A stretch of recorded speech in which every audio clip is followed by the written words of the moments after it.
ഞാനും ഈ പ്രസ്ഥാനക്കാരനാ. കണ്ണിക്കണ്ട കള്ളനും കുള്ളനും കൊള്ളക്കാർക്കും പിടിച്ചവർക്കാർക്കൊക്കെ ധരിക്കാവുന്ന വസ്ത്രമായി മാറിയിരിക്കുന്നു ഇപ്പൊ ഇത്. നിരാഹാരം എന്ന് എഴുതി വെച്ചിട്ട് ഇതെന്താ ചിക്കൻ ഫ്രൂട്ട്സ്? ഇത് നിരാഹാര സമരത്തിന്റെ മറ്റൊരു മുഖമാണ്, നിരന്തരാഹാര സമരം. ഇത്രയും റിസ്ക് എടുത്തിട്ടുള്ള ഈ സമരം എന്തിനാണാവോ? വിദേശ ബീജത്തെ ഒറ്റപ്പെടുത്തുക, നാടും കൊണ്ട് നാട് നന്നാക്കുക. എന്താണ് പറഞ്ഞത്? വിദേശ ബീജത്തെ ഒറ്റപ്പെടുത്തുക. വിദേശിയെ ഒറ്റപ്പെടുത്താൻ? അതെ, ക്വിറ്റ് ഇന്ത്യ. ഈ വസ്ത്രം ധരിച്ച് ഈ പാട്ടും വെച്ച് പ്രതിപക്ഷത്തിനെ പോലെ നമ്മുടെ നേതാവിനെ ഒറ്റപ്പെടുത്താൻ നീയും പറയുന്നോളാ തെണ്ടി.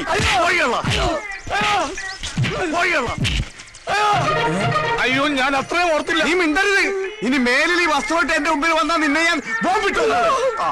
അഴിക്കടാ, മുണ്ടഴിക്കടാ. എന്തേത്? ഇതാണ് നമ്മുടെ ആചാരം. കള്ള തിരുമാലി പൊട്ടിത്താക്ക്. ഇതുവഴി തന്നെയാണ് ഓടിയത്. ഇതെന്താ പന്നിറങ്ങിയ പുഞ്ചപ്പാടം പോലെ ഉണ്ടല്ലോ. സമരമുറക്കിപ്പോ ഇങ്ങനെയായ നീ പോടാ, ആണും പെണ്ണും കെട്ട താടി വെച്ച 9. അതെ, ഒരു കതറിട്ട തെണ്ടി ഇങ്ങോട്ട് വന്നോ. ആ തെണ്ടിയാണ് എന്നെ ഇങ്ങനെയാക്കിയത്. ഒറ്റ നോട്ടത്തിൽ ഈ കരിങ്കണ്ണുകൊണ്ട് അവന്റെ കാലൊടുക്കി. എവിടെ? എന്റെ കണ്ണും പിടിക്കണില്ല, കാണാൻ പറ്റുന്നില്ല. ഒരു കണ്ണടച്ച് ദേ ഇങ്ങനെ ഉന്നം പിടിച്ച് നോക്ക്. ഇപ്പൊ കണ്ട് സമ്മതിച്ച്. നിന്റെ ഒറ്റ കണ്ട കാഴ്ച അപാരം. അയ്യോ അയ്യോ, എന്റെ കണ്ണ് കാണില്ല.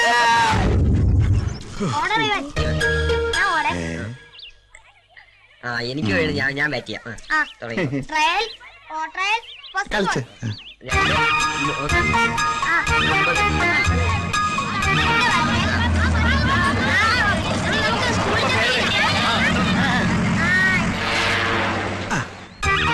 പറയാൻ പറ്റില്ല, വല്ല ബോംബാറ്റി ആയിരിക്കോ? ആ മട്ടൻ ബിരിയാണിയാ. കഴിഞ്ഞ കേരള യാത്രക്ക് കഴിച്ചതാ മട്ടൻ ബിരിയാണി. അയ്യേ, ഉണ്ടംപുരിയാ. ആ ഉണ്ടംപുരി ഉണ്ടംപുരി. അയ്യോ, ബോംബ്.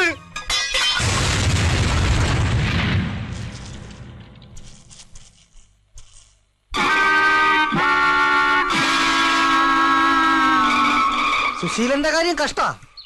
ആശുപത്രിയിൽ നിന്ന് ചാടിപ്പോയിരിക്കാനായിരിക്കും ഒരു കണ്ണിന്റെ കുഴപ്പത്തിന് 2 കണ്ണും കെട്ടി വെച്ചേക്കും അവര്. എനിക്കതല്ല, അമ്പി അണ്ണൻ എവിടെ പോയിന്ന് ഒരു പിടിയില്ല. അത് ആ ഓട്ടോ ഓടി ഇപ്പൊ നേരെ തിരുവനന്തപുരത്തെത്തി കാണും.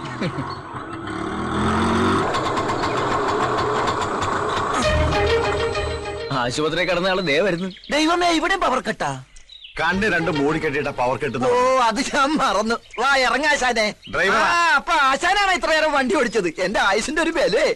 ആശാനെ, ആശുപത്രിയിൽ വെച്ച് പരിചയപ്പെട്ടതാണെങ്കിലും ഈ അന്തന് തുണയായി വന്ന സ്ഥിതിക്ക് ഒരു ഗ്ലാസ് കാപ്പി കുടിച്ചിട്ട് പോകാം. പ്ലീസ് വേണ്ട. എളുപ്പം ചെന്നിട്ട് വേണം എനിക്ക് ഒരുത്തിനെ പൊക്കാൻ. ആരെ? അതേതാ കൂടെയുള്ള പിച്ചക്കാരൻ? തേടിയ പള്ളി കാലിൽ ചുറ്റി.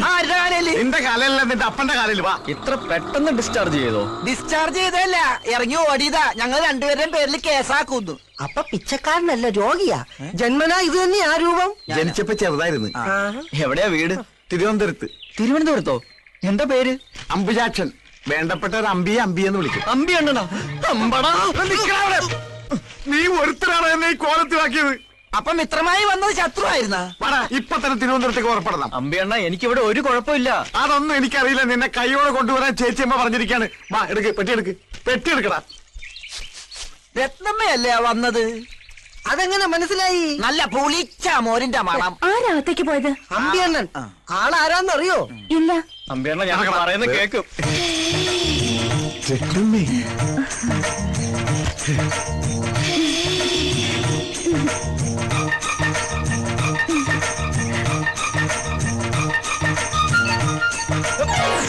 രത്നമ്മ തന്നെ പറ, ഞാൻ ഇവിടെ വന്നിട്ട് എന്തെങ്കിലും പ്രശ്നം ഉണ്ടാക്കിയിട്ടുണ്ടോ?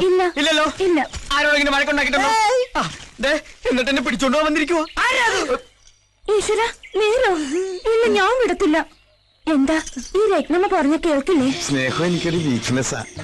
നല്ല വീക്ക് കൊള്ളുമ്പോ മാറും. ഇവനൊക്കെ പിടിച്ച് കളിക്കുന്നതും ഇപ്പൊ രത്നമ്മ കയറി പിടിച്ചത് അതിലാ. വീക്ക്നെസ്സിന് പിടിവിട്ട് പെട്ടി ഉണ്ടാത്തോക്കടാ. കുറെ നേരമല്ല നിങ്ങൾ അവിടെ ഇവിടെ പിടിക്കാൻ തുടങ്ങിയിട്ട്. രത്നമ്മേ, ഇവരാരും പറഞ്ഞ് വിശ്വസിക്കരുതട്ടാ.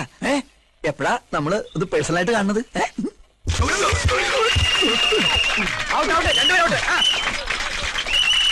കബഡി കബഡി കബഡി കബഡി കബഡി കബഡി കബഡി കബഡി കബഡി കബഡി കബഡി കബഡി കബഡി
എന്താ സംസാരിക്കേണ്ടെന്ന് വെച്ചാൽ പെട്ടെന്ന് വേണം. ഞാൻ അവിടെ നിൽക്കാം. എന്തിനാ എന്നെ കാണണമെന്ന് പറഞ്ഞു? ഞാൻ പറഞ്ഞതല്ലേ, രഹസ്യമായി ഇത്രയും കൂടിക്കാഴ്ച പോലും നമുക്ക് പ്രശ്നമാണ്. കാര്യങ്ങളൊക്കെ അറിഞ്ഞ് അമ്മ അമ്പിയണ്ണനെ അയച്ചിട്ടുണ്ട്. ഇനി എനിക്ക് എങ്ങോട്ടും തിരിയാൻ പറ്റില്ല. അയ്യോ സംസാരിച്ച മതി.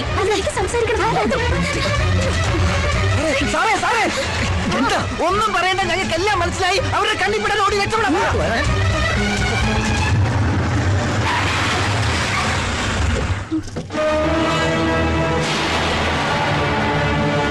വെട്ടി നുറുക്കിയിട്ടും ഞാൻ ജീവനോടെ തിരിച്ചു വരുമെന്ന് പ്രതീക്ഷിച്ചില്ല അല്ലേ? എന്ത് കൊട്ടിഘോഷിച്ചാലും ഞാൻ ജീവിച്ചിരിപ്പുണ്ടെങ്കിൽ കോറോത്ത് മുറ്റത്ത് നിനക്കൊരു കല്യാണപ്പന്തൽ ഉയരില്ല. അതെന്റെ വാശിയാ.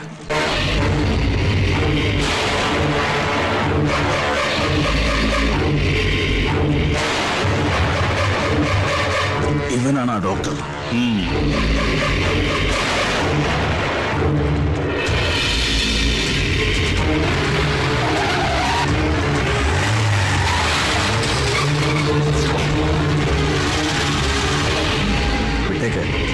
ഇപ്പൊ വേണ്ട, വാടാ.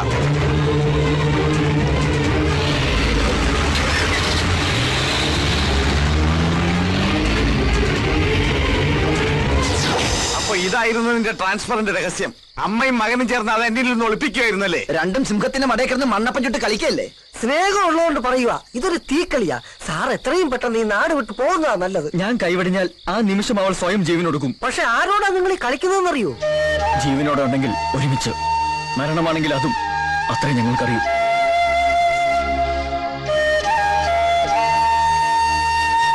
പക്ഷേ ഒരപേക്ഷയുണ്ട്. സഹായം ചെയ്തില്ലെങ്കിലും നിങ്ങളായിട്ട് തടസ്സം നിൽക്കരുത്.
ഇങ്ങോട്ട് അടുക്കരുത്. പിടിവിടാൻ.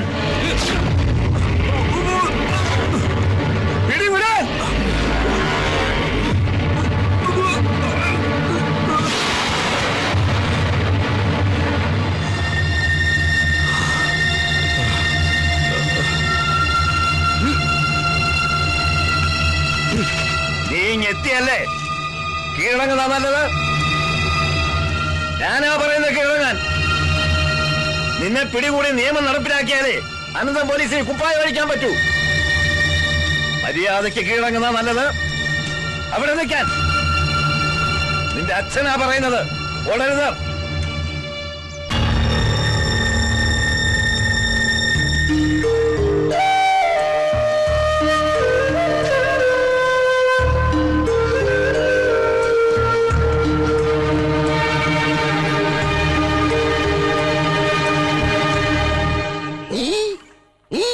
എടോ പ്രഭുദേവേ, നീ ചെയ്യുന്നത് ചാവാനാണോ ജീവിക്കാനാണോ? താനൊക്കെ എന്നെ പോലെ സ്ലിം ബ്യൂട്ടി ആകാൻ നോക്ക്.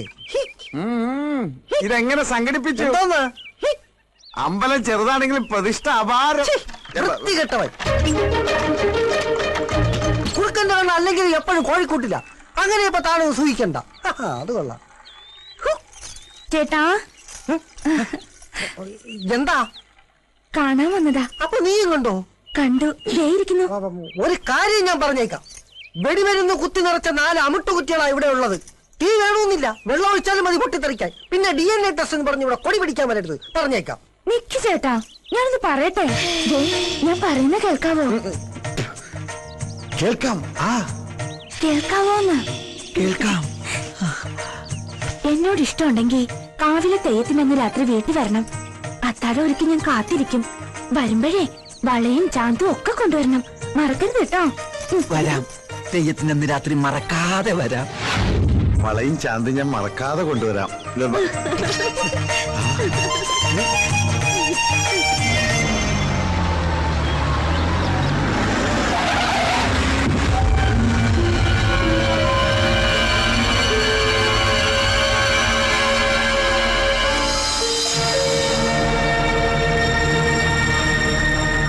ഓരോ ദിവസം കഴിയും തോറും ടെൻഷൻ കൂടി വരിക.